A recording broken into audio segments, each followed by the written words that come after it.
შობის სიყვარულისთვის ეს ერთმანეთის სიყვარულისთვის დღესაც შევიკრიბეთ. ეს არის ღვთის დიდი წყალობა და მადლი და საჩუქარი. და მე ესე ვფიქრობ, ეხლა ზუსტად ვეკეთებ ერთი წმინდა მამა ამბობს, რომ ღვთისაგან ადამიანისათვის ყველაზე ერთ-ერთი ყველაზე ძვირფასი საჩუქარი არის დრო, რომელ დროსაც ადამიანს ერთი აძლევს ამ ქვეყანაზე. აძლევს იმისათვის, რომ უკეთესი გახდეს და განეღმოს და ღმერთს მიეახოს და ღმერთთან მიეღოს. ამისთვის გვეძლევა დრო. ჩვენ დღეს აქ რო შევიკრიბეთ იმ სიხარულში ვხარობთ, რასაც ქვია ქრისტეს შობის სიხარული. დიდება და მადლობა ღმერთს დღევანდელი დღისათვის, ყოველი საათისათვის, წუთისათვის, ჩასულთქვა და ამოსულისათვის. ღმერთს მადლობა ყველაფრისათვის. იმ დროისათვის, რა დროსაც ღმერთი გვაძლევს ამ ქვეყანაზე უკეთესობისაკენ შესაძლებლად ჩვენი ღმერთმა მადლი და წყალობა არ მოგვიშალოს და მრავალჟამიერ სიცოცხლე მოგწევს. ამ წუთისობას ერთად მივაწვეთ და გადავაგოროთ. 100 წელი ყველა სიცოცხლე და სიხაული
ასევე მიყვარს ისინი პედაგოგობა ის კი არ არის რომ საგანი ასწავლო სიყვარული უნდა ასწავლო ცხოვრება უნდა ასწავლო და მე თავისუფლად მოაზროვნე პედაგოგი ვიყავი ყოველთვის არა ჩაკეტილი და პოლიტიკის მიხედვით ვინ როგორ და სად უკეთესად იქნებოდა არა მე უნდა ყოფილიყავი ძლიერი პედაგოგი და ამ სიძლიერესთან ერთად გამეტანებინა მათთვის დიდი სიყვარული და თავდადება და ერთგულება.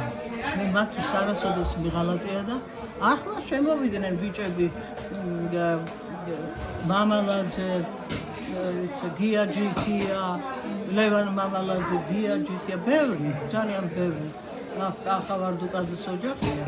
შემოვიდნენ და გაიხარეს, გულში ჩამეხუტეს და ამაზე დიდი ბედნიერება რამე არსებობს. წამიყვანეს დამსვეს, მაგრამ მე უთხარი ბოდიში ხალათები არ გაცვიათ, როგორც ლექციაზე ეცვათ ხოლმე და ამიტომ მე თქვენ ლექციას ვერ ჩაგიტარებ. არა, საინამასებელო, ეხლავე ჩავიცმევთო, მითხრეს და წამოვედი და დავტოვე ისინი აფორიაქებულები და გახარებულები. ახლა მინდა რომ მათთან ერთად სურათი გადავიღო. შემოლალიკო, ერთად მინდა და ვიხსენე, ბევრი რამე გავიხსენე. ზოვეთ ინსტიტუტი თეატრალური ეგონა ერთხელ, როდესაც ჩვენ სამყაროთის ქალაქში იყო სხვადასხვა მოხდა შეკრება სხვადასხვა ინსტიტუტების და ბოშური ცეკვა გამოვიტანეთ ჩვენ. ხო და ახლა ლალი ცეკვავდა იქ და ყველა ქეთის ქეთი მივიწვიეთ, იმიტომ რომ ქეთის სკოლის მოსწავლე იყო მათი. სხვადასხვა ქეთი და კახა მიგაიცნეს ერთმანეთი და იმ ცეკვიდან შეიყვანეს და მე შექმნეს ოჯახი. დიდებული ქართული ტრადიციული ოჯახი.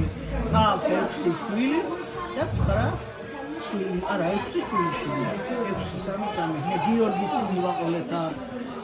ასე რომ იქ ჩვენ გავიმარჯვეთ, ჩემმა ბავშვებმა იცეკვეს ცეკვა ბოშური და პირველი ადგილი აიღეს და დაგაჯილდოვეს მოსკოვში წავედი. ყველას გლოცავთ და ბედნიერებას ვისურვებ, რომლის გახარებულები იქნებით. ჩვენი საამაყო ლელა რაზიკაშვილი იყო ჩემი სანიმუშო სტუდენტი და მეგობარი და აი წასულების ხსოვნაც მინდა ვთქვა, უსაზღვროდ მიყვარდა ზურა ძამუიაშვილი, მისი სახელობის სკოლა, ჩვენ დამყოლოდა და ბოჭოლას ვეძახდი, ბოჭოლა ხმოვრო დაყვება დედას, აეს სადაც და ვიამაყებოდი, მოვწონდი, უყვარდი და ჩვენი სულიერი ერთობის სხვათა შორის მისი შვილი თორნიკე მირეკავს და ვაგრძელებ მის შვილთან ურთიერთობას. ღმერთმა დაგლოცო და გახარებულები იყო. იდღეგრძელეთ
Sana